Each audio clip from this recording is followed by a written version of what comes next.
Baik, terima kasih atas kesempatannya. Untuk teman-teman semua, perkenalkan nama saya Komarina Martini, NIM 29, Prodi S1 Manajemen Setia Satya Dharma Singaraja, semester 3. Jadi pada kesempatan kali ini saya akan membahas materi terkait dengan cara memanajemen keuangan di masa pandemi COVID-19 seperti sekarang ini. Namun sebelum memulai presentasi akan saya buka dengan tangan jari umat. Om Swastiastu. Baik, untuk mempersingkat waktu, presentasi akan segera saya mulai.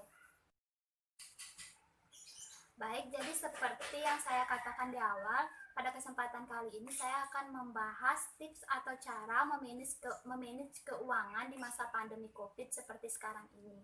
Jadi untuk tips yang pertama yaitu mengevaluasi sumber penghasilan dan anggaran. Nah, jadi di sini kita dituntut untuk membuat skala prioritas dan mengesampingkan dulu sementara berbagai pembelian yang bukan merupakan kebutuhan primer. Nah, jadi simpanan darurat di sini bisa menjadi dana cadangan agar kita tak perlu membobol tabungan untuk kebutuhan yang dikiranya mendesak.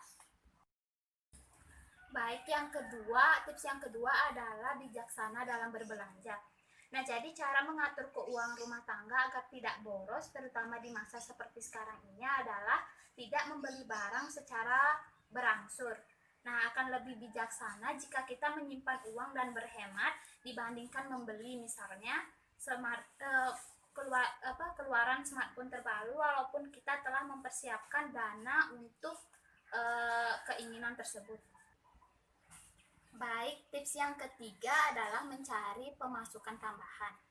Nah, jika penghasilan utama kita mengalami penurunan, kita bisa mempertimbangkan dengan mencari penghasilan tambahan. Nah, dengan begitu kita tidak perlu pusing lagi memikirkan cara mengatur keuangan rumah tangga dengan penghasilan minim. Nah, jadi kita bisa mulai dari hobi yang dirasa mempunyai nilai jual, misalnya menjual tulisan untuk website, desain, atau menjual foto di situs atau stok foto. Nah, jadi tips yang keempat yaitu menyisihkan uang untuk investasi. Nah, sebisa mungkin kita melakukan investasi untuk mengembangkan dana dan jika memungkinkan bisa menjadi passive income. Nah, cara paling mudah adalah dengan membuka rekening tabungan berjangka dengan periode yang dapat disesuaikan dengan kebutuhan kita saat ini. Baik, tips yang kelima adalah mempersiapkan dana pendidikan. Nah, jadi cara mengatur keuangan bulanan dengan memasukkan pos persiapan dana pendidikan tentu akan semakin rumit bagi kebanyakan orang tua saat ini.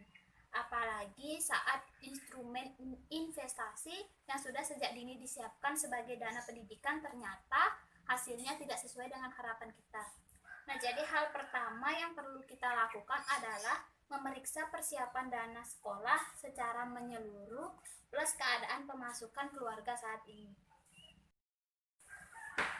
Baik, untuk teman-teman semua, demikian tips yang bisa saya bagikan. Apabila ada salah kata, baik disengaja maupun tidak disengaja, saya mohon maaf. Akhir kata saya tutup dengan Param Santi. Om Santi Santi Santi.